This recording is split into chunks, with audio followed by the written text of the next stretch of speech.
नमस्कार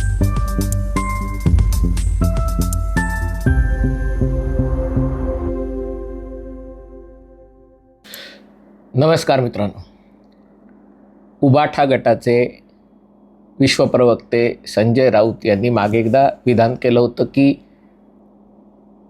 100 दाऊद याने एक राऊत, म्हणजे राऊतांची तुलना करायला 100 दाऊद आणावे लागतील एवढे खुंखार राऊत आहेत. आज विषय संजय राऊतांचा नाही आहे, पण त्यांच्याच पक्षातले दुसरे राऊत, त्यांचे सहकारी माजी खासदार विनायक राऊत यांच्याबद्दलचा आहे.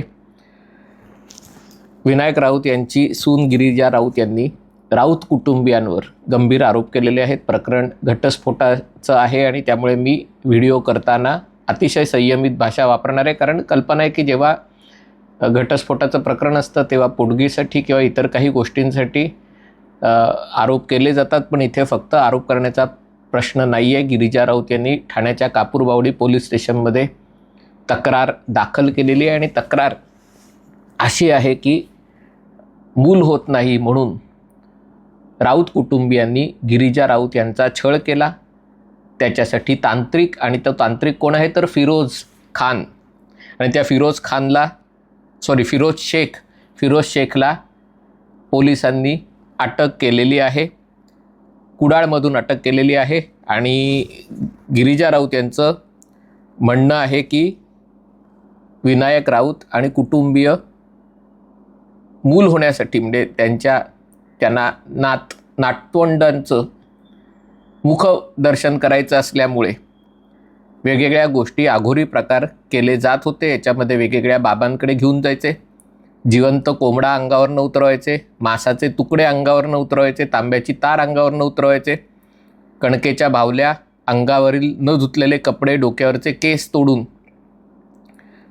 त्यांच्याशी, म्हणजे व्यक्ती म्हणून अघोरी प्रकार, या सगळ्या गोष्टी नेऊन अघोरी प्रकार केले जायचे. हळद खायला घालायचे, अगरबत्तीची उदी अंगारा म्हणून त्याच्यात पाणी घालून तीर्थ म्हणून भांडभर तीर्थ प्यायला द्यायचे, आणि हे सगळं चालू होतं. विनायक राऊत यांचा मुलगा शारीरिक संबंध प्रस्थापित करण्यात असमर्थ आहे हे माहिती असूनही मूल होत नाही याच्यासाठी गिरिजा राऊत यांना दोष देण्यात आला आणि त्यासाठी त्यांना, म्हणजे हे सगळे प्रकार करण्यात आले. अर्थात विनायक राऊत यांचं म्हणणं आहे की प्रकरण, म्हणजे 3 वर्षापासून, म्हणजे साधारणतः 2022-23 सालपासून गिरिजा राऊत आणि गीतेश राऊत एकत्र राहत नाहीत, ते वेगळे झालेले आहेत. आणि त्यामुळे हे जे सगळे प्रकार आहेत ते 2018 ते 22 या कालावधीतले आहेत. म्हणजे तेव्हा तर महाराष्ट्रात ब्रह्मांडातील सर्वात कर्तृत्ववान, तर्क शुद्ध पद्धतीने शासन करणारे उद्धव ठाकरे यांचं सरकार होतं. आणि त्यावेळेला म्हणजे न्याय तर झालाच असता, कारण उद्धव ठाकरे न्याय करण्यासाठी सगळ्या ब्रह्मांडात गाजलेले होते, आणि त्यामुळे तक्रार तेव्हा का केली नाही असा आरोप विनायक राऊत यांनी केलेला आहे. अर्थात तक्रार का केली नाही याचं कारण स्पष्ट आहे, कारण उद्धव ठाकरेंचं सरकार होतं आणि ज्या प्रकारे हे सरकार ज्या खुंचीपणाने वागत होतं त्या सगळ्या गोष्टी लक्षात घेता मला वाटत नाही की तक्रार करून फारसं काही झालं असतं. मी या प्रकरणात कोण खरं आहे कोण खोटं आहे याच्यामध्ये जाणार नाही.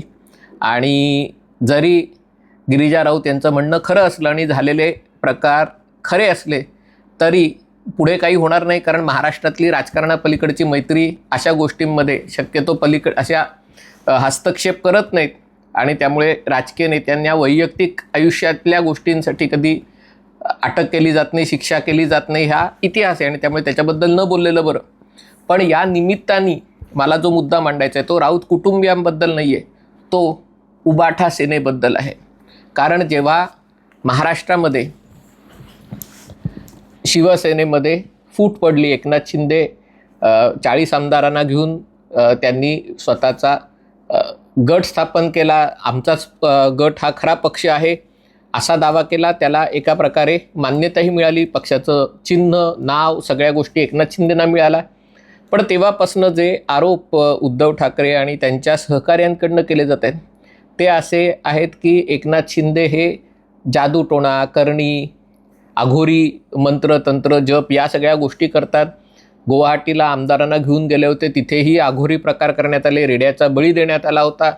म्हणजे हे जे सगळं महाराष्ट्रात चालू आहे, महाराष्ट्र हा एका प्रकारे न्यायवादी, विवेकवादी, तर्कवादी, विज्ञानवादी असं हे राज्य आहे. आणि अशा या राज्यात स्वतःला हिंदुत्ववादी म्हणवणारे एकनाथ शिंदे आणि त्यांचे सहकारी हे सगळे अशा गोष्टी करतात जो महाराष्ट्राला कलंक आहे. आणि त्यामुळे प्रचारातही सातत्याने उद्धव ठाकरे आणि त्यांचे सहकारी आमचं हिंदुत्व हे ताईचं हिंदुत्व आहे, आमचं हिंदुत्व गाईचं हिंदुत्व नाही आहे, आमचं हिंदुत्व हे शेंडी जानव्याचं हिंदुत्व नाही आहे, आमचं हिंदुत्व हाताला काम देणारं हिंदुत्व आहे, घंटा बडवणारं हिंदुत्व आमचं नाही आहे, हे प्रत्येक सभेत, प्रत्येक पत्रकार परिषदेमध्ये सातत्याने आदित्य ठाकरेंकडनं, उद्धव ठाकरेंकडनं सांगितलं जातं. म्हणजे महाराष्ट्राला जी विवेकवादी, विज्ञानवादी परंपरा आहे त्या परंपरेत बसणारं आमचं हिंदुत्व आहे. आणि जे एकनाथ शिंदेंसोबत गेलेत हे सगळे मंत्र, तंत्र, वशीकरण करणी, काळी जादू वगैरे अशा सगळ्या गोष्टींवर विश्वास ठेवणारे लोक आहेत. आजही अशा प्रकारचे आरोप केले जातात. इथे मात्र दोन गोष्टी समोर येतात. गिरिजा राऊत यांनी ज्या गोष्टी सांगितलेल्या आहेत ते 2018 ते 22 या कालावधीतल्या आहेत असं त्यांचं म्हणणं आहे. गेली 3 वर्ष त्यासोबत राहत, गीतेश राऊत यांच्यासोबत राहत नाहीत. मी त्यांच्या व्यक्तिगत नात्यामध्ये त्यांच्यातले काही जे वाद आहेत, घटस्फोटाचा त्याची केस आहे आणि त्याच्यामुळे पोटगीसाठी किती मागणी केली, राऊतांचं म्हणणं आहे, म्हणजे गिरिजा राऊत यांचं म्हणणं आहे की 3 वर्षापासनं घटस्फोटासाठी किंवा त्याचं बोलणी करण्यासाठी मीटिंग मागत होतो, पण वेळ दिला गेला नाही आणि सातत्याने अडवणूक केली जात होती. विनायक राऊतांचं म्हणणं आहे हे सगळं पैशाच्या पोटी आणि जास्तीत जास्त पोटगी मिळवण्यासाठी, संपत्तीतला वाटा मिळवण्यासाठी हे सगळं सुरू आहे. मी त्याच्यामध्ये जाणार नाही. पण एकीकडे स्वतःला तर्कवादी, विज्ञानवादी, विवेकवादी म्हणवणारे लोक त्यांचे पाय मातीचेच असल्याचं या गोष्टीतनं समोर येतं. आणि नुसतं बाकी जाऊ दे, म्हणजे हे अशा प्रकारे काहीतरी आघोरी प्रकार, मंत्रतंत्र, जादूटोणा करत असतील तर हे गोष्ट ठीक आहे. याच्यासाठी यांना मुस्लिम तांत्रिक लागतात. याच्यातनं एक गोष्ट स्पष्ट होते की ज्या फिरोज शेखला अटक केलेली आहे, आता तो भोंदू बाबा आहे का खरा बाबा आहे माहिती नाही, पण या सगळ्या अशोक खरात प्रकरणात सगळ्यात जास्त हे प्रकरण जर लावून कोणी धरलं असेल तर ते उबाठा सेनेने लावून दिलेलं आहे. आणि त्याच्यात त्यांचा रोख असा आहे की हे सगळे अशोक खरातच्या नादी लागलेले लोक मुख्यतः राष्ट्रवादी काँग्रेस आणि शिवसेना, एकनाथ शिंदेंची शिवसेना या 2 पक्षाची संबंधित नेते आहेत. आणि त्यांनी कशा प्रकारे पुरोगामी महाराष्ट्राला प्रतिगामी बनवून ठेवलेलं आहे. पण इथे तर उबाठा गटाचेच शिल्लक राहिलेले जे काही बोटावर मोजण्या एवढे काही नेते, म्हणजे जे आमदार, खासदार आहेत किंवा होते या लेवलचे नेते आहेत, त्यांच्याही घरात अशी प्रकरणं चालत असतील. आणि पोलिसांनी अटक केलेली आहे म्हणून या फिरोज शेखला अटक केलेली आहे, आणखीन 1-2 जणांना अटक केलेली आहे. अशा गोष्टी चालत असतील तर महाराष्ट्रात राजकीय पक्ष कोणत्या तोंडाने लोकांना पुरोगामी होण्याचा, विज्ञानवादी होण्याचा विचार सांगणार, ही देखील प्रश्न आहे. आता याच्यामध्ये आणखीन एक गोष्ट आहे की हे सगळं होत असताना विनायक राऊत यांचं म्हणणं होतं जेव्हा झालं तेव्हा हे का सांगितलं नाही. तसं मी सुरुवातीला व्हिडिओच्या म्हटलं की उद्धव ठाकरेंचं सरकार असताना तक्रार करण्यात काही अर्थ नाही आणि ते सरकार पडल्यावरही कदाचित तक्रार करण्यात फारसा काही अर्थ नाही असा विचार त्यामागे असू शकतो. पण आता मात्र ही तक्रार झालेली आहे.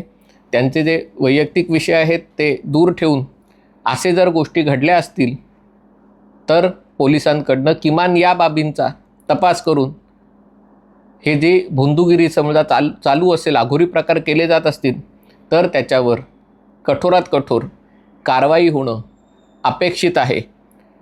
आमचं हिंदुत्व कशाचं आहे हे उद्धव ठाकरेंच्या सहकाऱ्यांनी दाखवलेलं आहे. हे शेंडी जानव्याचं हिंदुत्व नसेल, पण यांचं हिंदुत्व बंगाली बाबांचं, फकीरांचं, काळी जादू करणाऱ्यांचं हिंदुत्व आहे. हा व्हिडिओ आपल्याला आवडला असेल तर कृपया लाईक करा, शेअर करा आणि चॅनल सबस्क्राईब करण्याची विनंती आहे. तुर्तास इथेच थांबतो. पाहत रहा MH48.